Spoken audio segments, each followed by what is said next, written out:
বাংলাদেশের মানুষ অনেক আনন্দ উৎসব মুখরিত পরিবেশে গতকালকে নির্বাচনে অংশগ্রহণ করেছেন। ব্যাপক ভোট কেন্দ্রে উপস্থিত হয়েছে। তাদের মতামতের এবং ভোট প্রয়োগের মধ্য দিয়ে আমাদের প্রিয় দল বাংলাদেশ জাতীয়তাবাদী দল বিএনপিকে তারা ক্ষমতায় যাওয়ার পথ সুগম করেছে। এই জন্য বাংলাদেশের জনগণকে অভিনন্দন জানাই।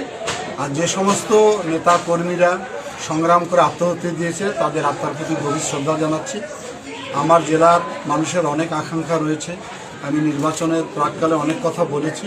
আমি চেষ্টা করব আমার দায়িত্ব থেকে সেই জিনিসগুলো সমাধান করার জন্য, বিশেষ করে কর্মসংস্থান সৃষ্টি করার জন্য, তিস্তা মহাপরিকল্পনা বাস্তবায়নের জন্য, লালমনিরহাটকে আলোকিত করার জন্য এবং সর্বোপরি লালমনিরহাটের যে সামাজিক অপরাধগুলো রয়েছে, মাদক, জুয়া, যৌতুক, এগুলোর ব্যাপারে দৃঢ় অবস্থান আমি রাখবো, যাতে করে একটি শান্তির জেলা হিসাবে আমি প্রতিষ্ঠিত করতে পারি, শান্তির জেলা হিসাবে প্রতিষ্ঠিত করতে পারি।